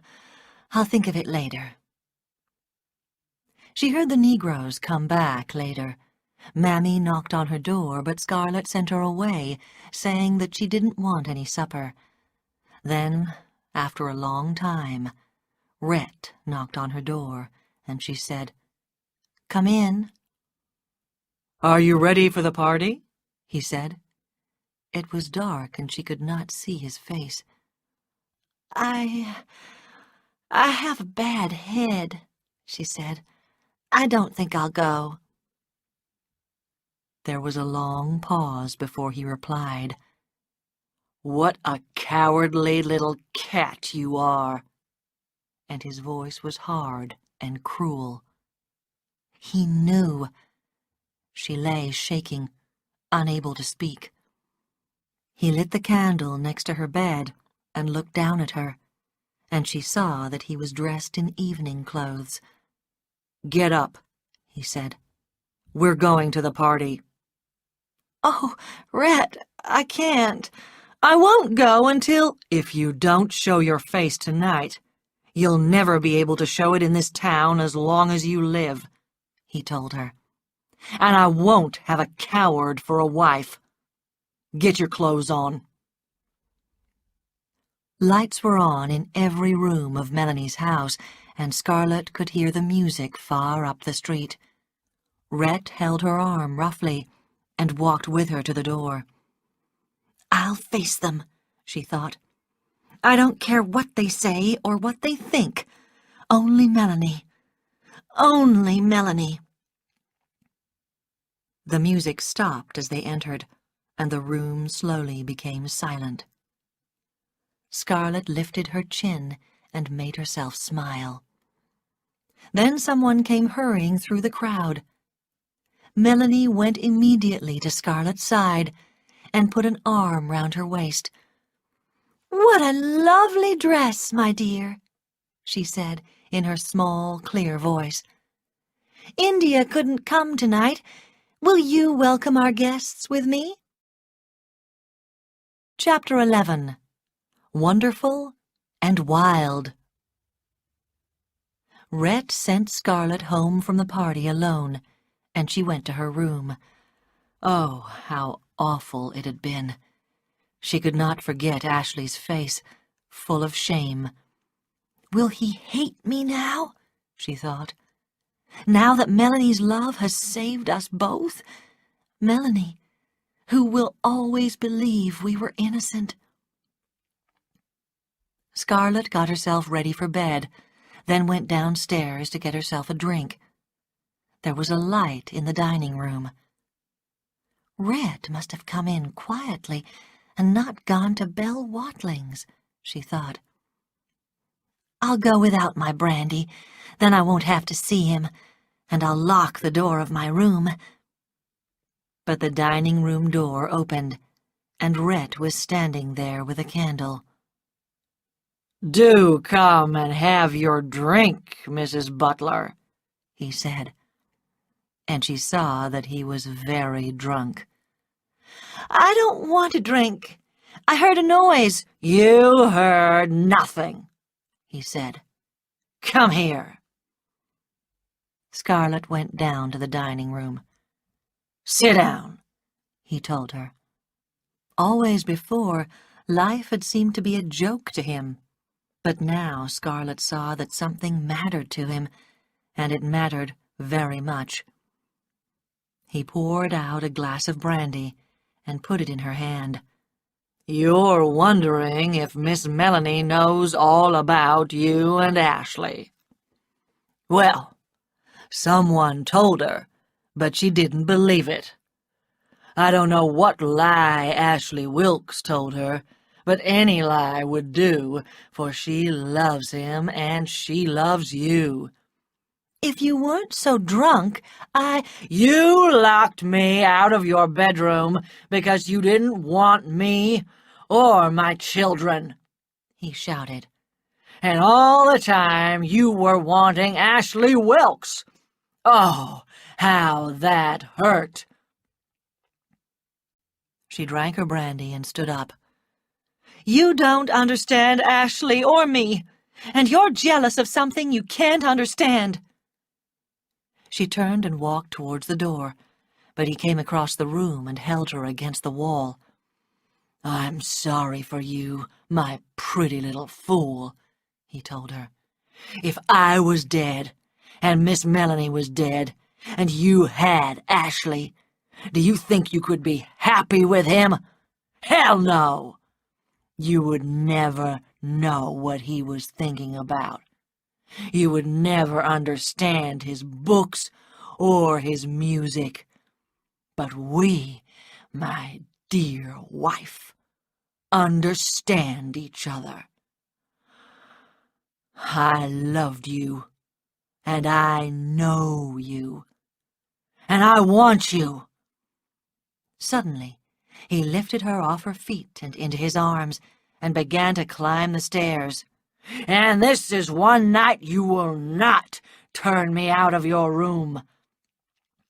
She screamed, but he kissed her so violently that everything was pushed from her mind, and then her arms were round his neck, and her lips were shaking under his.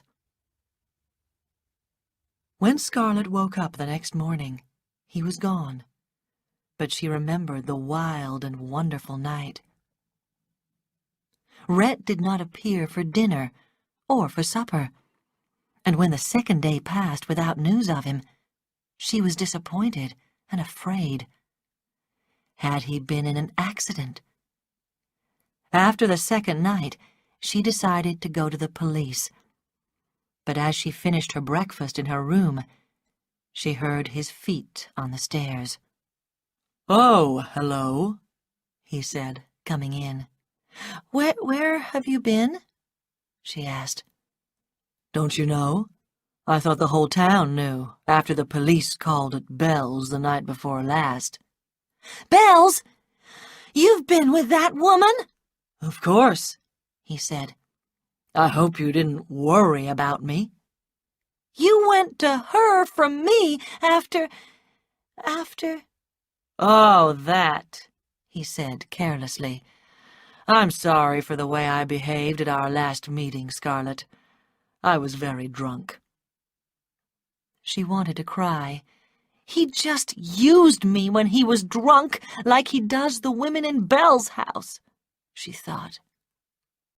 "Get out," she told him. Don't worry. I'm going, he said. I just came to say that I'm going to Charleston and New Orleans and, oh, a very long trip. I'm leaving today, and I'm taking Bonnie with me. Get Prissy to pack her little things. I'll take Prissy, too. You'll never take my child out of this house, she said. My child, too, Mrs. Butler. Have her packed and ready in an hour, or what happened the other night will be nothing compared to what will happen, he said, his voice cold.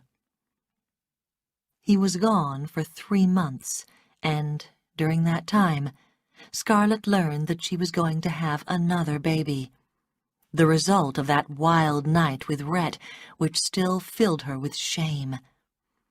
But for the first time, she was glad, because now she had the time and the money for a child. Rhett returned without warning. One day Scarlett heard Bonnie cry, "Mother!" and hurried from her room to the top of the stairs, where Bonnie threw herself into Scarlett's arms. Rhett was at the bottom. He looked up at her with his dark eyes, and suddenly she was just glad that he was home. "Where's Mammy?" asked Bonnie, and Scarlett let her go. She watched Rhett come up the stairs and wondered if he would kiss her, but he did not. "You don't look well, Mrs. Butler," he said in a careless voice. "Does this mean that you've missed me?" It made her angry, this careless way of his. She hadn't wanted to tell him like this, but now the words rushed to her lips. "It's because I'm going to have a baby," she said. He looked surprised and moved towards her, as if he was going to put a hand on her arm. Scarlett turned away from him with hate in her eyes, and his face hardened. "And who's the happy father?" he said coolly. "Ashley?" Her voice shook with anger. "You know it's yours, but I don't want it any more than you do. No woman would want the baby of a man like you. I wish it was anybody's but yours." She stepped forward to tear his face with her fingernails, but he moved to one side quickly. Scarlett missed him and fell, over and over, to the bottom of the stairs. Chapter 12. A Secret Plan. Scarlett lost the baby and almost died. Every time Melanie came out of Scarlett's room, she saw Rhett sitting on his bed, his door wide open, watching his wife's room. And when at last she was able to tell him that Scarlett was better, he put his head in his hands and began to cry. Melanie had never seen a man cry before, and it frightened her, but she closed the door softly and went to him.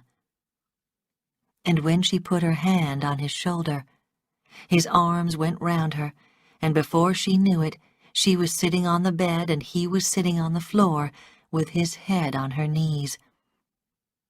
He began to talk wildly, telling Melanie things that made her cheeks go hot with embarrassment. "Captain Butler, you must not tell me these things," she said. "You don't understand," he cried. "She didn't want a baby. We hadn't slept together." "Captain Butler, you mustn't say—" "I was drunk, and I wanted to hurt her." Melanie looked at him. Is it possible that he heard and believed the terrible lie about Ashley and Scarlett and was jealous? She thought suddenly. No, he's too sensible. He's drunk, and his mind is running wild.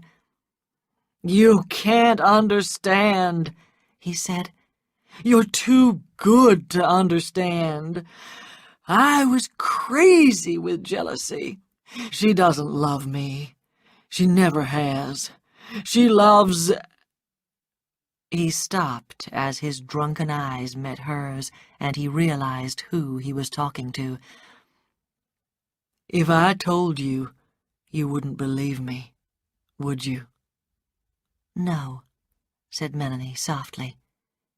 She began gently to smooth his hair. "Don't cry, Captain Butler. She's going to get well."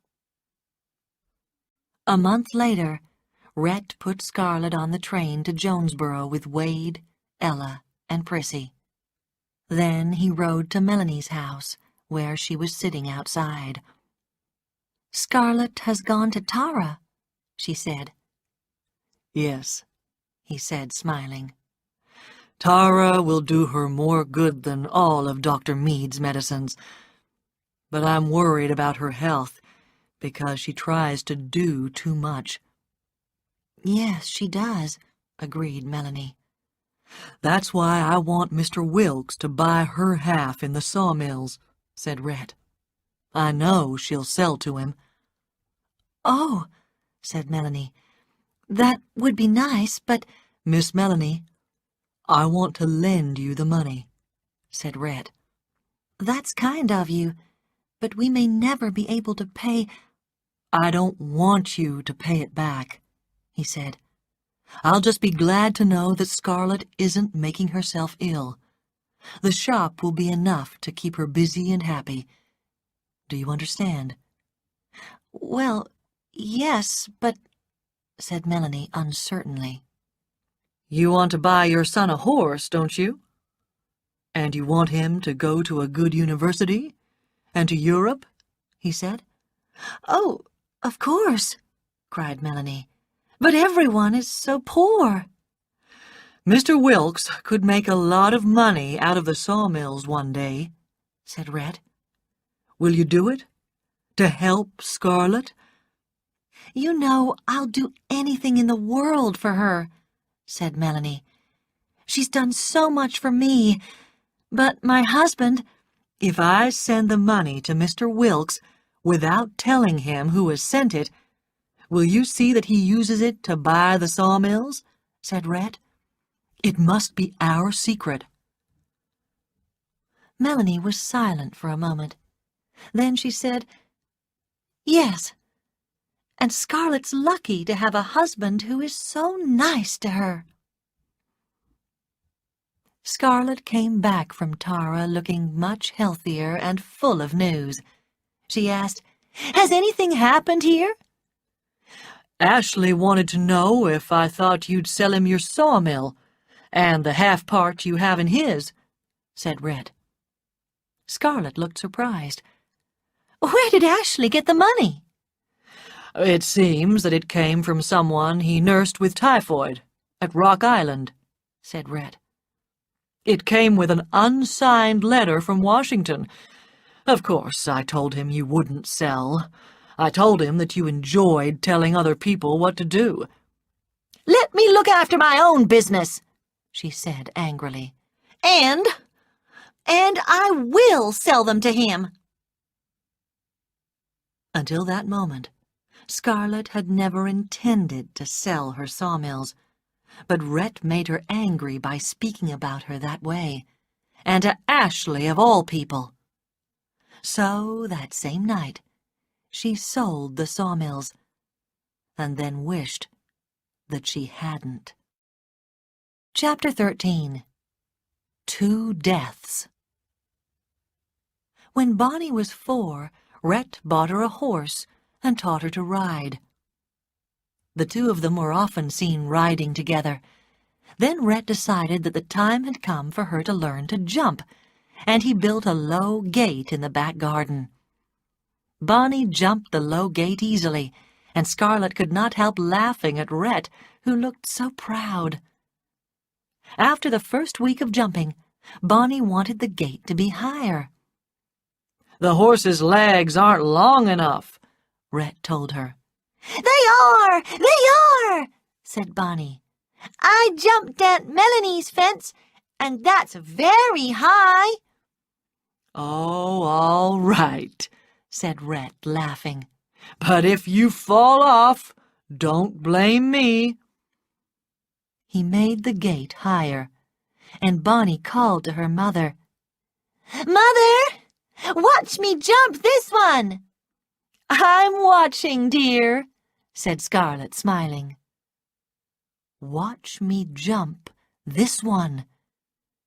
There was something about those words. What was it? Scarlet looked at her small daughter as Bonnie rushed towards the gate, her blue eyes full of excitement. "They're like Pa's eyes," thought Scarlet. And then she remembered. She heard her father's voice. "Ellen, watch me jump this one." "No!" cried Scarlet. "No! Oh, Bonnie, stop!" But there was the terrible sound of breaking wood and a cry from Rhett. Then Scarlet saw the horse running off without its rider. Bonnie died from a broken neck. 3 nights later, Mammy went to Melanie's house. "Miss Melanie," said Mammy, "Mr. Rhett won't let us take that poor child, and there's the funeral tomorrow." "Won't let you take her?" said Melanie. "He put her in his room and told me to bring lots of lights and not to close the curtains. Don't you know that Miss Bonnie is afraid of the dark?" he says. "So I get him a dozen candles, and he says, 'Get out,' and he locks the door. And that's the way it's been for 2 days. He won't open it for Miss Scarlet or anybody, and he won't say nothing about the funeral. You've got to help us. He'll listen to you."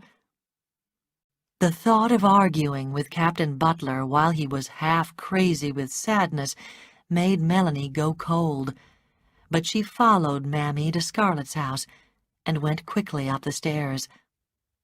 "Please let me come in, Captain Butler," she said softly. "It's Mrs. Wilkes. I want to see Bonnie."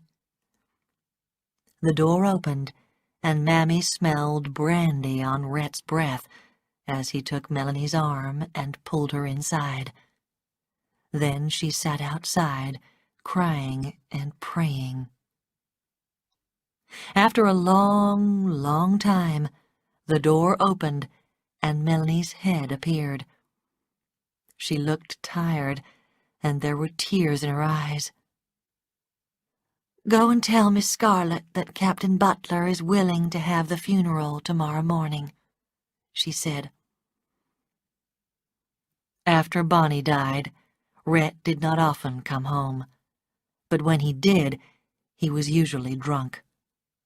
Scarlet could not be angry with him or blame him for Bonnie's death any more. Nothing seemed to matter to her now. She was lonely and unhappy and afraid. There was no one to talk to. Even Mammy had gone back to Tara. "He loved that child," Dr. Meade told her, "and he drinks to forget her. Have another baby as quickly as you can." But Rhett did not seem to want any more children. He never came to her bedroom, even though she left the door open now. Scarlet was away from Atlanta for a few days when Rhett's message came. "Mrs. Wilkes is ill. Come home immediately." Rhett was waiting for her at the station with the carriage. "She's dying, and she wants to see you," he said. "Not Melanie. Oh, not Melanie. What happened?" "She lost the baby she was going to have," said Rhett. "I didn't know she was going to have a baby." "She didn't tell anyone," he said. "Dr. Meade said it would kill her to have another baby." "It has killed her," said Rhett. "But, Rhett, she can't be dying. I didn't when I—" "She isn't as strong as you," he said. The carriage stopped outside Melanie's house. Are you coming in? Said Scarlet. No, he said. She ran inside. Ashley, Aunt Pitty, and India were there. She asked for you, Ashley told her. The door of Melanie's room opened quietly, and Dr. Meade came out. "Come with me," he said to Scarlet. He whispered, "Miss Melanie is going to die peacefully, and you aren't going to tell her anything about Ashley. Do you understand?" She went into the room where Melanie lay in bed with her eyes closed. Her face was a deathly yellow. Scarlet stared at her, and knew then that Melanie was dying. She had hoped Dr. Meade was wrong, but now she knew. "I need her," she thought, and it was true. Suddenly, Scarlet realized how much she needed Melanie, had always needed her. Loyal Melanie, who was always there, loving her, fighting for her. She held Melanie's hand.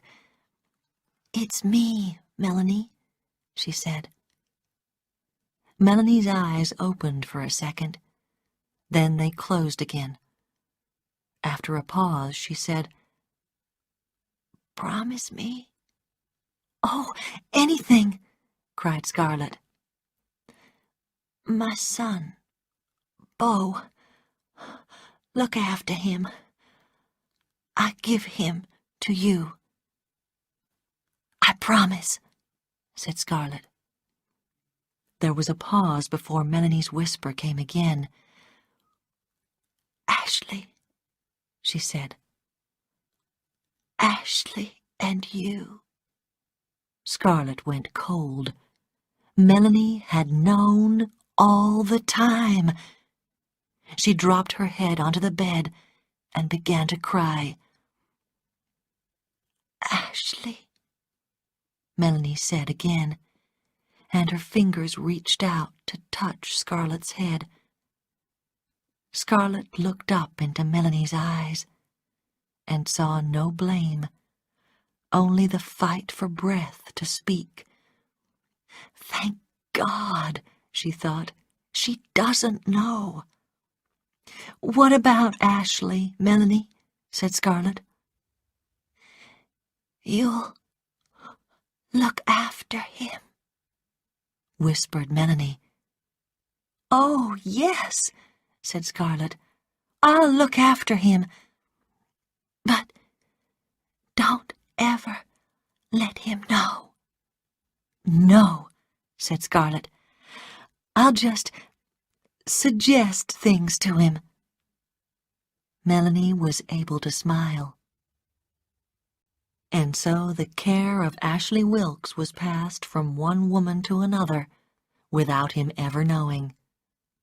But now the fight went out of Melanie's tired face, as if with Scarlet's promise, peace had come to her. "Oh, you're so clever, so brave, always been good to me." At these words, it was Scarlet's turn to fight. Against the tears that were coming into her eyes, she could not speak. Dr. Meade opened the door, and Scarlet put Melanie's hand against her cheek. "Good night," she said. "Captain Butler," came the whisper, very softly now. "Be kind to him. He loves you so much." Then India and Aunt Pitty followed the doctor into the room as Scarlet went outside. She was the only woman except Mother who ever loved me, thought Scarlet. She found Ashley in his room.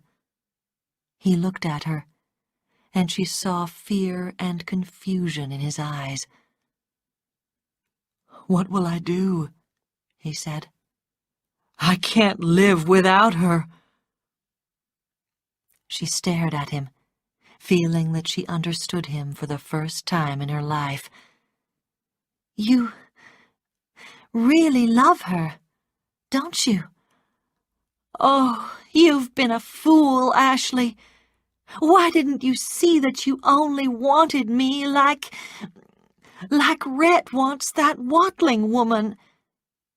And then she saw the hurt look in his eyes and remembered her promise to Melanie to look after him. "Forgive me," she said. He came to her quickly, and his arms went round her.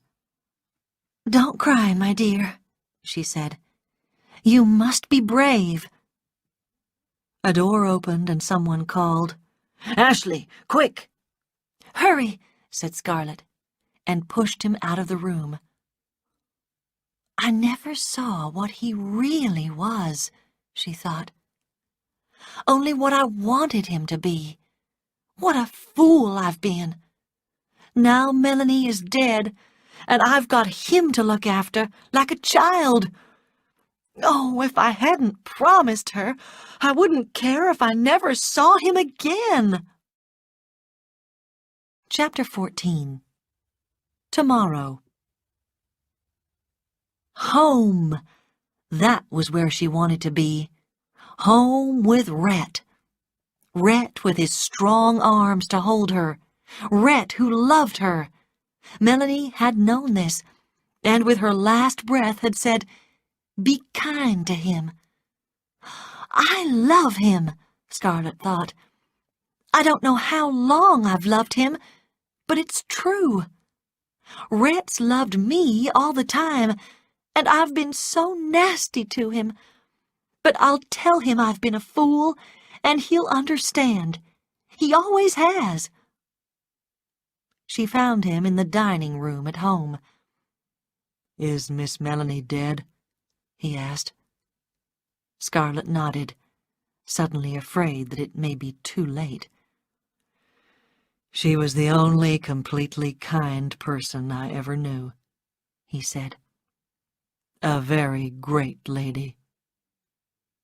Then his voice changed. "So that makes it nice for you, doesn't it?" "Oh, how can you say that?" cried Scarlett, tears coming into her eyes. "You know how I loved her, and her last words were about you." He looked at her. "What did she say?" "Oh, not now, Rhett." "Tell me," he said. His voice was cool, but the hand he put on her wrist hurt. "She said, 'Be kind to Captain Butler. He loves you so much,'" Scarlett told him. He stared at her and dropped her wrist. Suddenly he walked across to the window. "Is that all she said?" "She said, Ashley. She asked me to look after Ashley." He was silent for a moment, and then he laughed softly. "How nice for you," he said. "Miss Melanie is dead, and you can leave me and go to Ashley, and all your dreams can come true." "Leave you?" she cried. "No! No!" She ran to him and held his arm. "Oh, you're wrong! I don't want to leave you. She stopped, unable to find the right words. "You're tired," he said. "You'd better go to bed." "But I must tell you," she cried. "Scarlett," he said heavily, "I don't want to hear." "But you don't know what I am going to say." "My dear, it's written plainly on your face," he said. "Something made you realize that you don't love the unfortunate Mr. Wilkes after all. And that same something made me seem more attractive suddenly." He shook his head. but it's useless to talk about it." "But, Rhett," she said, "oh, I love you so much. I was a fool not to know it. Rhett, you must believe me." "Oh, I believe you," he said. "And did you ever know that I loved you as much as a man can love a woman? But I couldn't let you know it. You're so cruel to those who love you, Scarlett. I knew you didn't love me when you married me, but I was a fool and thought I could make you care. I wanted to make you happy, the way I made Bonnie happy. But there was always Ashley. Every night I sat across the table from you and knew that you were wishing Ashley was sitting in my place. But then Bonnie came, and she was like you, brave and pretty and full of life, and I gave her the love that you didn't want. But when she died, she took everything." "Rhett, there can be other babies." "Thank you, no," he said. "But, Rhett—" "I'm going away," he said. "I'll come back often enough to stop people saying that your husband has left you, if that worries you. But I'm going away." "Let me come with you." "No," he said. Where will you go?" she said. "Perhaps to England or Paris." "But if you go, what will I do?" she cried. He looked at her, and there was pity in his eyes. "My dear," he said softly, "I don't care what you do." She watched him go out of the room, and knew that he was the last thing in her world that mattered. She had never understood either him or Ashley, the two men she had loved, and now she had lost them both. "I won't think of it now," she told herself. "I'll go crazy if I think of it now." She tried to find some way of stopping the pain. I'll go home to Tara tomorrow," she thought. "Yes." Tara. She could see the white house, waiting to welcome her through the red autumn leaves. She could see the red earth of the fields and the dark beauty of the trees on the hills. And Mammy would be there.